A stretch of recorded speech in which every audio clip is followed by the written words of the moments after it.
just about 8:30 a.m. Central Daylight Time. What would it be? The 15th of March, 2024. I think that's right. Yeah, 15th. It's Friday. I discovered this morning that the wonderful deal made in Colorado for my grits water. It was delivered yesterday, or rather the day before. Delivered the day before, overnight. In other words, the deal that matches the speed of the people in Pennsylvania who have delivered things overnight. I don't know how that's done accurate and on time, but there are 3 packages that have been intercepted by the front desk and not delivered to me, and one of them is the 1 quart Pyrex microwave container for my grits water.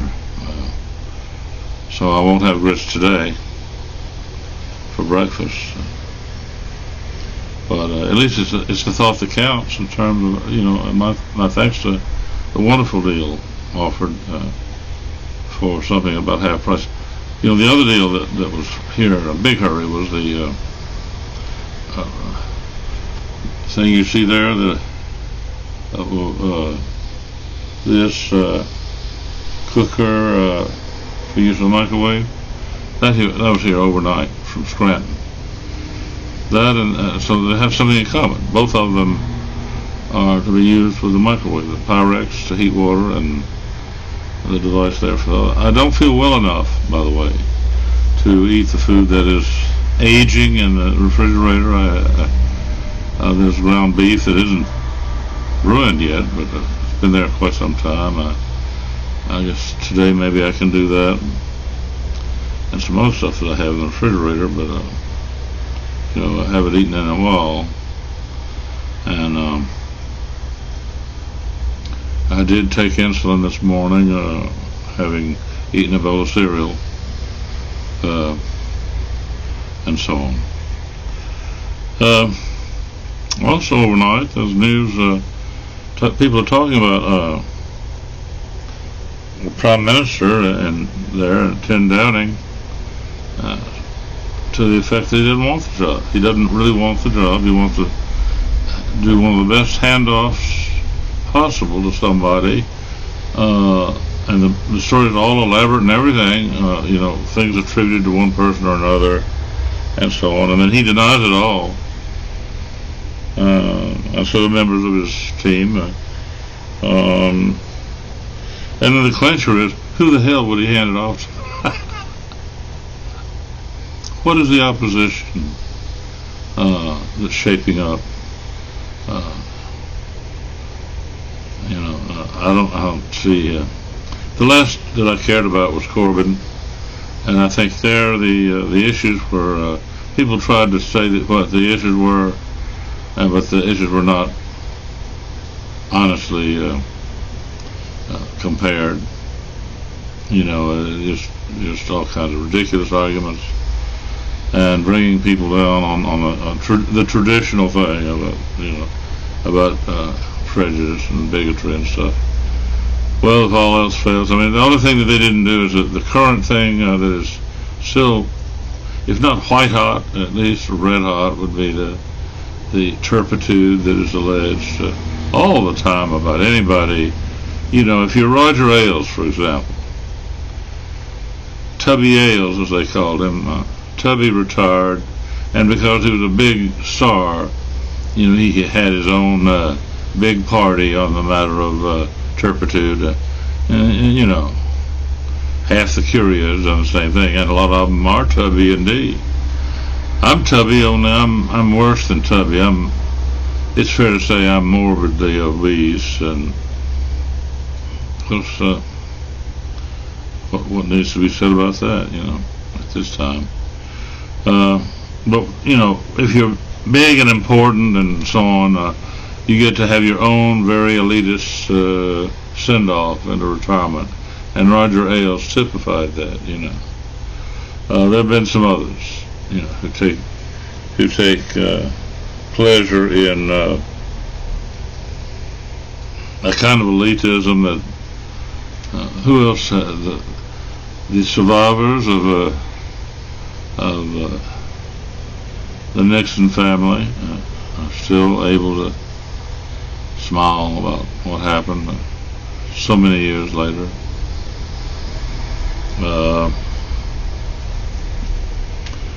So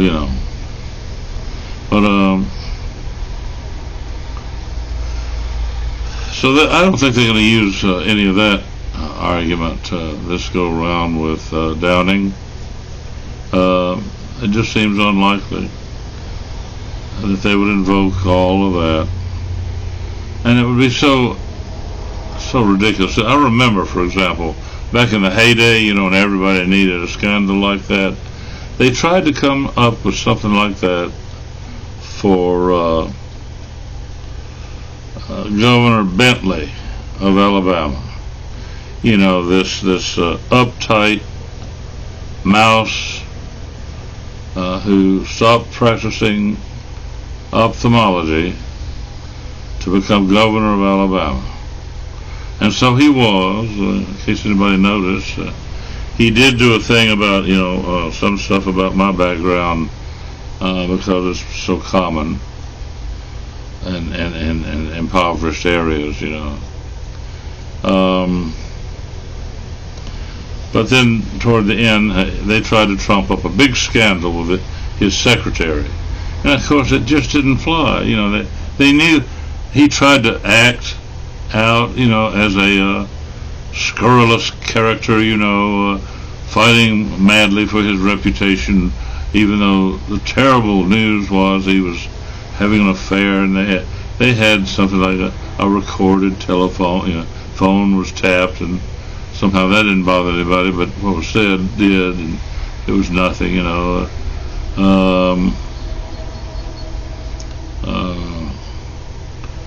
so, people just left.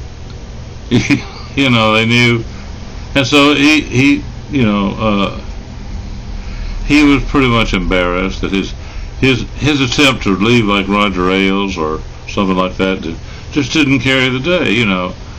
I don't know. It's going out of style in a lot of areas. A lot of bigwigs who could probably qualify for that kind of send-off kind of recognize that it's not very interesting, not very funny, really. But who knows? There could be another one any day now, or who knows? But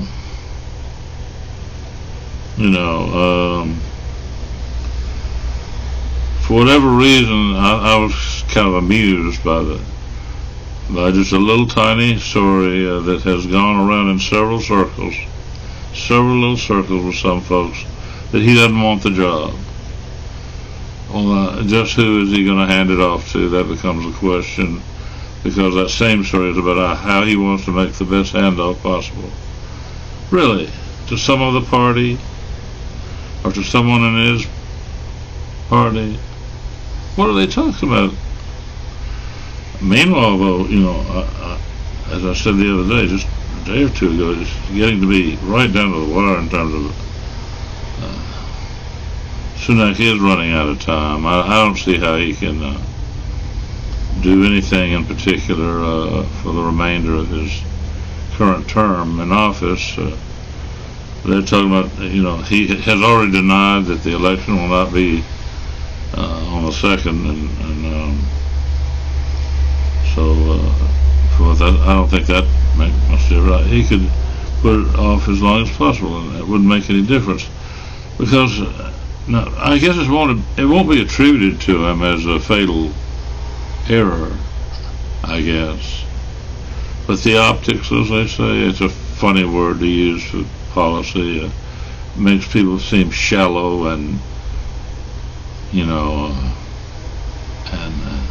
empty-headed or something. But it's true.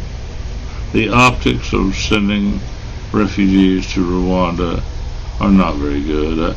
You can get out your calculator and your slide rule and your abacus. Get out your abacus and figure out what you've really accomplished. I don't think that. I don't really think that's very good. Plus, there still is no effort. Now, I think if all the leaders of the EU and the renegade Downing Street, if all the leaders standing shoulder to shoulder, or maybe leaving some daylight between Sunak and the others, if they were shoulder to shoulder with their arms folded and came up with some unified boilerplate policy that they could express about immigration or whatever, I don't think that would be good as a loosely confederated bunch of people who reach several points of consensus and can maybe coordinate something, maybe close a few loopholes in terms of pathways and this and that and coordination.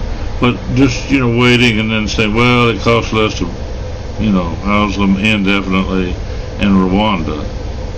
Now, that just seems like something that my sister Susan would do, to put it bluntly. So I think, well, he might be a sharp guy, in a lot of ways, but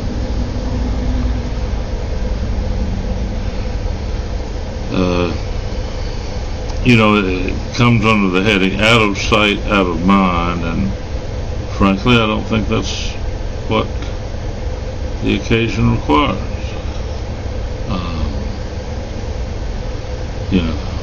Out of sight, out of mind, really? Is that a good idea? Well, I think that people are going to say that, in the next election, but for the fact nobody's going to. I don't know who's running against him. Maybe you don't let Americans who are buried under the weight of the legacy media. I'll be the last to know what actually is the real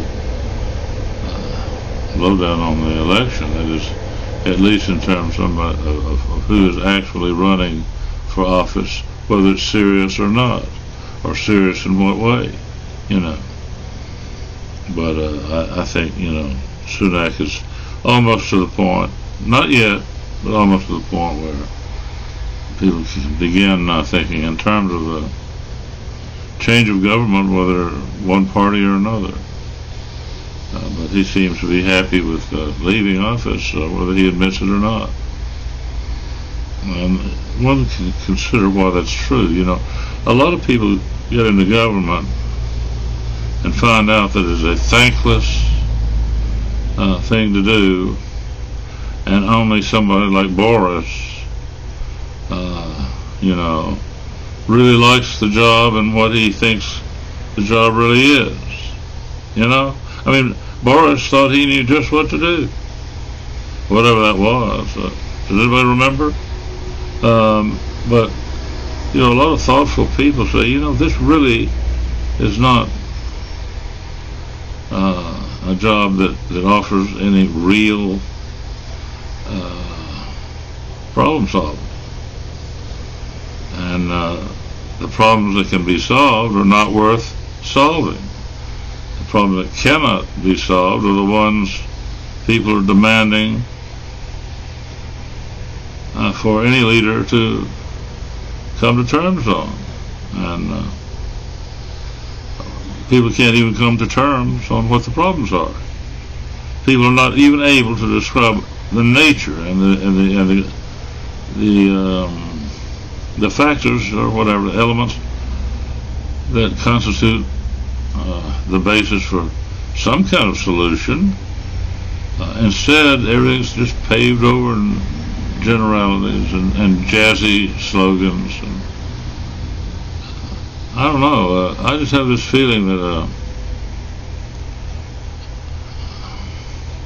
as a figurehead or something is not something he really cares about. He's not obsessing the way some people would to hold on to some sort of a figurehead position.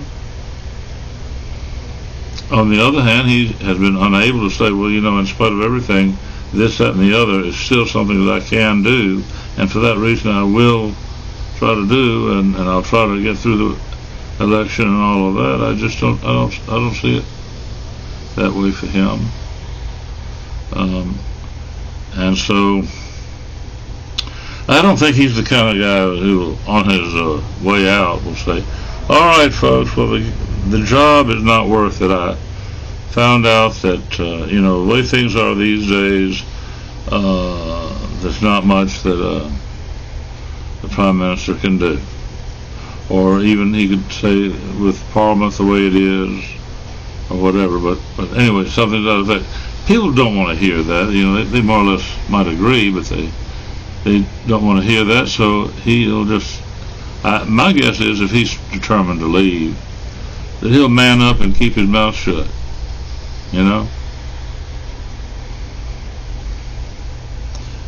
The alternative is to be far more academic than most people expect he would be, and write a 150-page analysis of exactly what is wrong with 10 Downing Street.